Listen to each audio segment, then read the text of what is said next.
मेजवानी मेजवानी मेजवानी वदनी कवळ घेता नाम घ्या मेजवानीचे. खमंग मेजवानी देशस्थ कोकणस्थ ग्रामस्थ समस्त सिकेपी मालवणी आगरी आणि कोळी. मेजवानी मेजवानी मेजवानी व्हेज नॉन व्हेज चमचमीत झणझणीत कोशिंबिरी आणि चटणी. जिभेला सुटलंय पाणी. मेजवानी मेजवानी मेजवानी खमंग मेजवानी याला जेवायला. नमस्कार प्रेक्षक हो, मी सुषमा पोद्दार खमंग मेजवानीच्या खमंग भागामध्ये आपल्या सगळ्यांचं मनापासून स्वागत करते.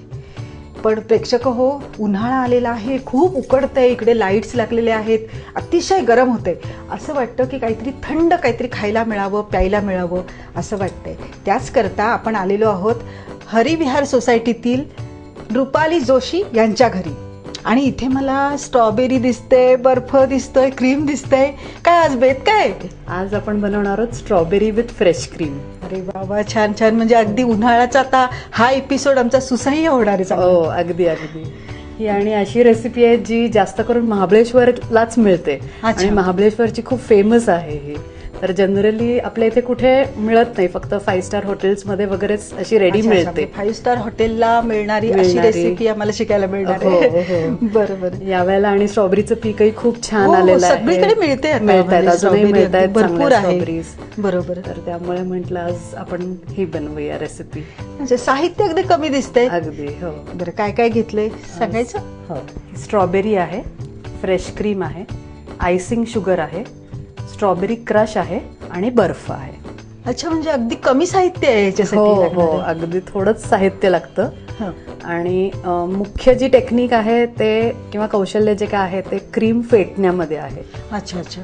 तर ते क्रीम जर का तुम्हाला फेटता आलं व्यवस्थित, आता ते आपण दाखवू. आता ह्याच्यामध्ये आपण फ्रेश क्रीम घेतलेलं आहे, मग ते घरी केलेलं आहे की रेडीमेड आहे? नाही, आपण रेडीमेड घेतलेलं आहे फ्रेश क्रीम. त्याचं कारण असं आहे की आपण घरची जी काय साय येते तर त्याचं आपण जर का फेटून केलं तर त्याला तूप सुटतं जरा. हा, बरोबर. आपण दूध गरम करतो आणि मग त्याच्यावरची साय येते, त्याला साधारण असं तुपाचा अंश त्याच्यामध्ये असतो. बरोबर. तर तो अंश हा जर रेडीमेड आपण क्रीम घेतो तर त्याच्यामध्ये नसतं, म्हणून ते रेडीमेड आपण घ्यायचं. म्हणजे ह्या रेसिपी करता रेडीमेड फ्रेश क्रीमच घ्यायला पाहिजे. बरोबर आहे.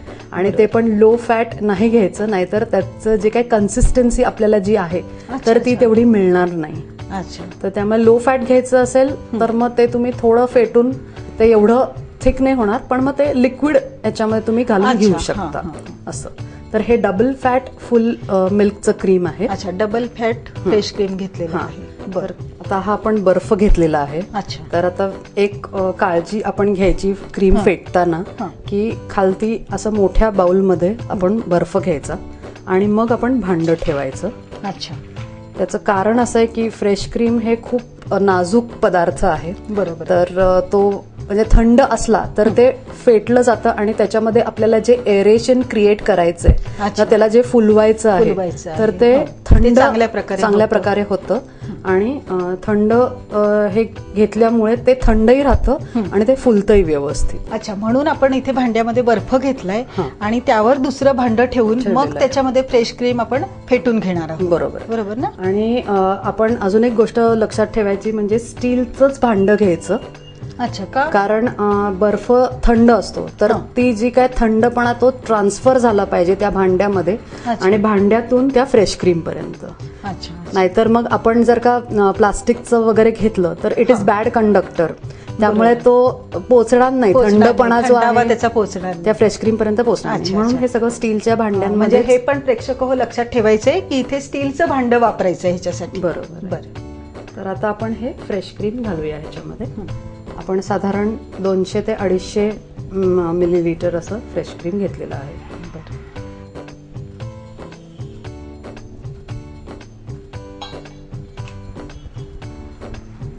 आता आपण हँड मिक्सी घेतलेला आहे, पण हा असा हँड मिक्सी आहे जो केक मिक्सिंगसाठी वगैरे आपण वापरतो तो घ्यायचा, किंवा मग अशा ह्याचे हाताचे पण बीटर मिळतात, बरोबर. पण अशा टाईपचं त्याचं हे असलं पाहिजे, नॉझल असलं अच्छा, पाहिजे. हे पण लक्षात ठेवायचंय. हा, नॉर्मल एग बीटर असे ते नाही चालणार, ते नाही चालणार. हा, बरोबर. अशा प्रकारचे अशा घ्यायचे किंवा प्रकारचे असं इलेक्ट्रिकल किंवा हँड ब्लेंडर असं चालू शकेल. बरोबर. तर आता आपण ह्याच्यामध्ये आत घालून त्याला आता हळूहळू बीट करायचं.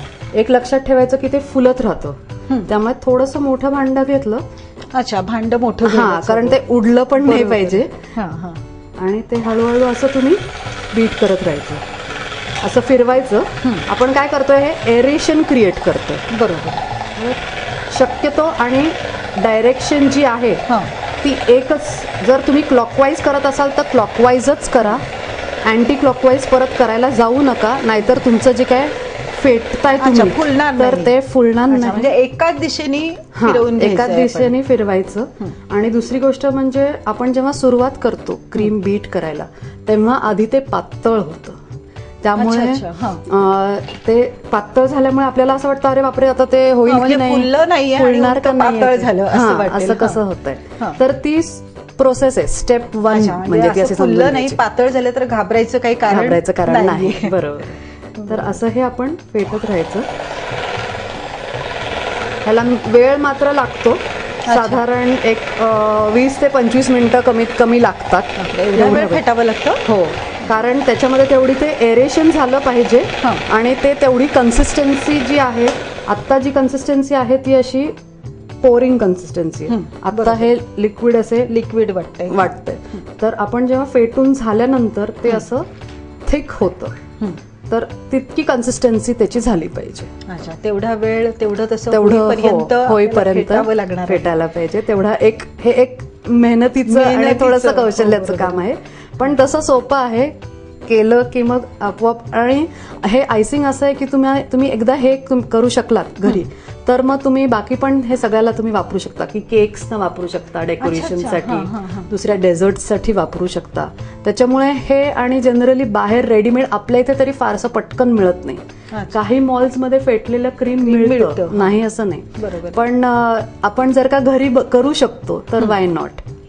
त्यामुळे आपण हे असं फेटत राहायचं. 10 मिनिटं क्रीम फेटून झालेलं आहे. अजून किती वेळ लागणार आहे? अजून एक 15 मिनिटं तरी कमीत कमी. अजून 15-20 मिनिटं फेटावं लागणार आहे. क्रीम फेटत आहोत. अर्धा तास झालेला आहे जवळजवळ. चांगलं फेसलं गेले ना. हो, आता हे ऑलमोस्ट झालेलं आहे. म्हणजे अगदी अर्ध भांड होतं ते आता फुल भरलेलं दिसतंय. बरोबर आहे. तर आता हे ऑलमोस्ट झालेलं आहे. आता हे समजायचं कसं की आपल्याला झालेलं आहे. तर आता हे बघा, आता हे तसं फुललेलं असं क्रीम दिसतंय, फुललंय आणि हे तसं घट्ट आहे. तर असं समजायचं आता हे की हे झालेलं आहे. अच्छा,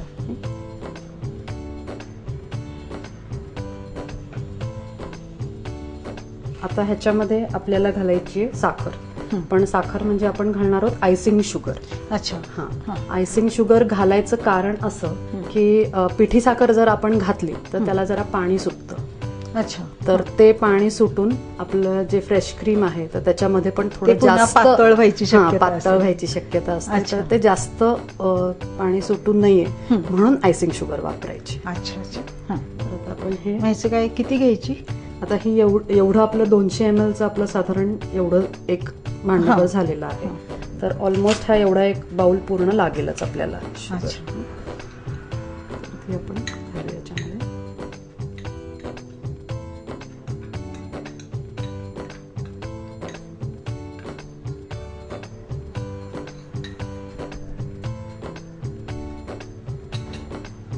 आता ही आयसिंग शुगर घातली की त्याला परत फिरवायचं नाही. आपण शक्यतो म्हणजे जे आपला डाव आहे तर त्यांनी कट आणि फोल्ड ही मेथड वापरायची. अच्छा. म्हणजे असं गोल गोल गोल गोल फिरवायचं नाही. त्यांनी काय होईल, पुन्हा आपलं क्रीम जे आहे ते सॉफ्ट होऊन जाईल. तर असं हे आपण कट आणि फोल्ड ही मेथड अशी म्हणतात ह्याला. तर ह्या मेथडनी आपण ही आयसिंग शुगर मिक्स करून घ्यायची. म्हणजे मग जे क्रीमची कन्सिस्टन्सी आहे तर ती तशीच कायम राहते. तशीच म्हणजे आपण जी एवढी मेहनत केली 20-25 मिनिटं तर ती तशीच राहील. आता आता हे कट अँड फोल्ड आता हे व्यवस्थित मिक्स होतंय. हे मिक्स करून झालं तर हे अशी कन्सिस्टन्सी आहे आत्ता त्याची. म्हणजे फ्रेश क्रीम आणि आयसिंग शुगर छान मिक्स झालेलं आहे आणि हे सेट व्हायच्या आधीच कन्सिस्टन्सी. ओके, आता आपण हे सेट करायचंय साधारण 1 तास किंवा 2 तास, जेवढं जास्त वेळ तेवढं चांगलं. अच्छा, फ्रीज मध्ये ठेवा. फ्रीजमध्ये, फ्रीझरमध्ये नाही. अच्छा, फ्रीझरमध्ये नाही, फ्रीजमध्ये नॉर्मल आपल्या खालच्या. लक्षात ठेवायचंय, फ्रीझर मध्ये ठेवायचं नाही तर फ्रीज मध्ये ठेवायचंय. बरोबर. आता आपण ते तासभर 2 तास आपण हे ठेवलं होतं आधी. मी अच्छा करून ठेवलं, आधीच तयारी करून ठेवलेली आहे. हो. तर आता आपण हे फ्रीज मधनं हे काढलंय बाहेर. 2 तास सेट केलेलं ते हे असं होतं. म्हणजे हे पडत नाही अजिबात. आणि जर का असं जाणवलं आपल्याला की बाबा खालती पाणी पाणी थोडंसं झालेलं आहे, अच्छा, तर काय करायचं, ते मिक्स नाही करायचं. वरचं जेवढं थिक क्रीम आहे ते काढून घ्यायचं आणि जे पाणी असं सुटलं जर का दिसलं तर ते काढून टाकायचं. नाहीतर तुमच्या क्रीमची जी कन्सिस्टन्सी आहे तर ती पुन्हा पातळ होते. अच्छा, म्हणजे ही पण टीप लक्षात ठेवायची आहे की जर त्याला पाणी सुटलं तर ते पाणी काढून टाकायचं, त्याच्यामध्ये मिक्स करायचं नाही. बरोबर. तर आता आपण हे सर्व्ह करूया. अच्छा, बरं. पण मला त्या अगोदर असं विचारायचंय की ही अशी क्रीम फेटायची मेथड आहे किंवा ह्या नवीन नवीन रेसिपीज आहेत, मग ही शिकली कुठे रेसिपी? मुख्य म्हणजे माझं बॅकग्राऊंड आहे होम सायन्सचं. अच्छा. तर होम सायन्समुळे अनेक टेक्निकल गोष्टी फूड आणि न्यूट्रिशन आणि रिलेटेड ज्या आहेत त्याचा माझा बेस आहे. जरी माझं स्पेशलायझेशन फूड अँड न्यूट्रिशन नाही तरी सुद्धा माझा बेस आहे तो. त्यामुळे काही बेसिक गोष्टी मला माहिती आहेत. आणि दुसरं म्हणजे आवड आहे खूप खाण्यापिण्याची आणि वेगवेगळं करायची आणि करून खायला घालायची आवड आहे. तर त्यामुळे मी ही रेसिपी म्हणजे बघितलं होतं मी क्रीम फेटताना वगैरे, तर साधारण माहिती होती, त्याच्यामुळे मग हे एकतर करायला घेतली. आणि दुसरं म्हणजे महाबळेश्वरला स्पेशली अनेक वेळेला असं होतं की आमचे काही फ्रेंड्स आहेत जे specially strawberry with fresh cream खाण्यासाठी म्हणून इथनं महाबळेश्वरला जाणं ही एक आमच्याकडचं कल्चरच म्हणा असं म्हणजे म्हणता येईल. खूप लोक असं करतात. तर म्हटलं आपण घरी करून तर बघूया आपल्याला जमतंय की नाही. महाबळेश्वरला जाण्यापेक्षा महाबळेश्वरच घरात आपण आणू शकतो ना. तर म्हणून मग ही रेसिपी केली आणि जमली ती. आणि पुस्तकामध्ये पण मी बघितलं रेसिपीज आहेत. हो. मग त्याच्याबद्दल सांग ना. काय पुण्याचं एक पुणे सिटी डायजेस्ट म्हणून मॅगझिन आहे. तर रेसिपीज करायची आवड म्हणून माझ्या एका मैत्रिणीने बघितला होता टीव्हीवरती आधी झालेला. मग तिने मला सांगितलं की तू करशील का रेसिपीज, काही आमच्या मॅगझिनसाठी काही लिहून देशील का. मग असं फेस्टिवल्स सगळे होते. गणपती होतं, गणपतीनंतर लगेच नवरात्री होतं, त्याच्यानंतर लगेच दिवाळी होतं. तर मग म्हटलं मग आता आपण ह्या सगळ्या फेस्टिवल्ससाठी एक स्पेशल हे काढूया आणि त्याच्यासाठी काही पारंपरिक रेसिपीजना थोडासा ट्विस्ट देऊन अशा मी त्या रेसिपीज केल्या. कोणत्या करून बघितल्या. काही होत्या आता शाही मोदक होता किंवा पुरणपोळीमध्ये सुद्धा असंच थोडंसं एक ट्विस्ट आणला होता. काय केलं होतं? पुरणपोळीमध्ये ड्रायफ्रुट्स वगैरे सगळे घातले होते. नेहमीच पुरण. नेहमीच पुरण. तुम्ही पाहिजे तर मिक्स डाळींचं पण पुरण करू शकता आणि मग त्याच्यामध्ये ड्रायफ्रुट्स घालून तुम्ही करू शकता. त्याच्यानंतर मग नवरात्रीचं जे होतं तर नवरात्रीमध्ये कसं आहे, नवरात्री हा फेस्टिवल हिंदूजचा जरी असला तरी तो महाराष्ट्रीयनचा आहे, गुजरातींचा आहे, बेंगॉलीचा आहे. तर मग मी काय केलं, हे स्पेशल जे बेंगॉलीजचे काही स्पेशल रेसिपीज, गुजरातीजचे काही स्पेशल रेसिपीज आणि आपल्या काही स्पेशल रेसिपीज अशा सगळ्या मी थोड्याशा वर्कआउट केल्या. आणि काही मैत्रिणींकडनं ज्या त्या प्रांतातल्या आहेत तर त्यांच्याकडनं थोड्याशा शिकून आपला थोडासा एक वेगळा त्याच्यामध्ये टच देऊन त्या मी लिहून. कोणत्या होत्या त्या? तर त्याच्यामध्ये एक होतं सुरणाची भजी होती. सुरणाची भजी. हो. तर ती म्हणजे नवरात्रीमध्ये जे काही उपास करतात तर त्यांनाही ती चालणारी उपासाची अशी ती होती. तर मग असं काही केलं आणि त्या मग आल्या होत्या छापून. चालेल, मग आपण आता करूया हे. हो चालेल. तर आता पहिल्यांदा आपण हे स्ट्रॉबेरी सगळ्या कट करून घेतलेल्या आहेत. तर त्या थोड्याशा बारीक तुकडे केलेले आहेत आपण. तर ते घालूया याच्यामध्ये. ह्याच्यावरती थोडंसं क्रश घालायचा, स्ट्रॉबेरीचा क्रश. म्हणजे मग फक्त स्ट्रॉबेरीज ज्या आहेत त्या अशा टेस्टला काही वेळेला थोड्याशा आंबट असतात किंवा थोडं काही कमीच असतं, म्हणजे खूप गोड नसतात त्या, म्हणून मग थोडासा एक क्रश घालायचा त्याच्यामध्ये.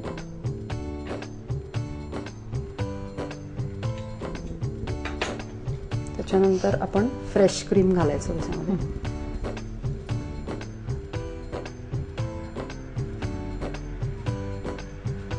आईस्क्रीमचा स्कूपर मुद्दामून घेतला म्हणजे मग सर्विंगला थोडंसं एक व्यवस्थित.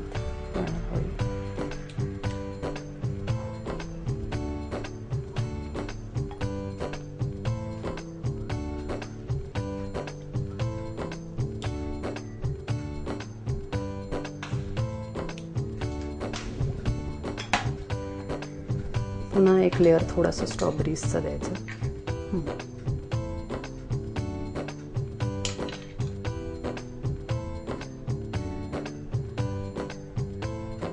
थोडंसं ते खालती लागून द्यायचं.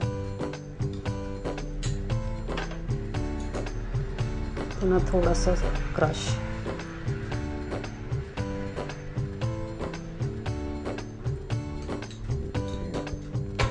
आणि मग पुन्हा फ्रेश क्रीम घालायचं. असे 2 थर करायचे का? हा, 2 लेयर्स. तुमचा ग्लास किती टॉल असेल त्याच्याप्रमाणे तुम्ही पाहिजे तेवढे लेयर्स करू शकता. म्हणजे खाताना फ्रेश क्रीम आणि स्ट्रॉबेरी क्रश सगळं ते आलं पाहिजे.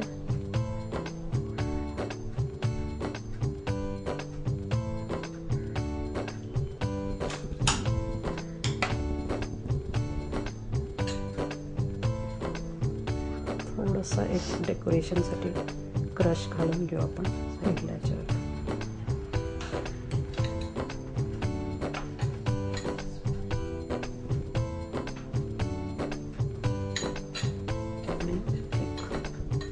डेकोरेशनसाठी एक स्ट्रॉबेरी आपण. ही झाली आपली recipe strawberry with fresh cream तयार. मेजवानी मेजवानी मेजवानी मेजवानी मेजवानी मेजवानी.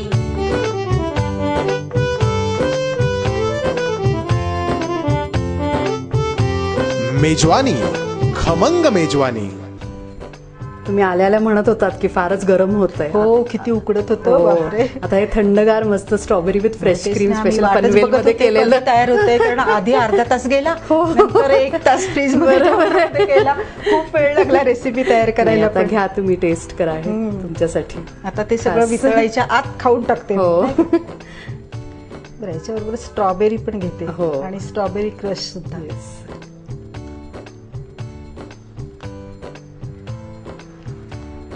मस्त तोंडात घालता बरोबर अगदी विरघळते तोंडात. आणि स्ट्रॉबेरीची चव, स्ट्रॉबेरी क्रशची चव आणि त्या फ्रेश क्रीमची चव खूप सुरेख आलेली आहे. मस्त, एकदम छान वाटलं.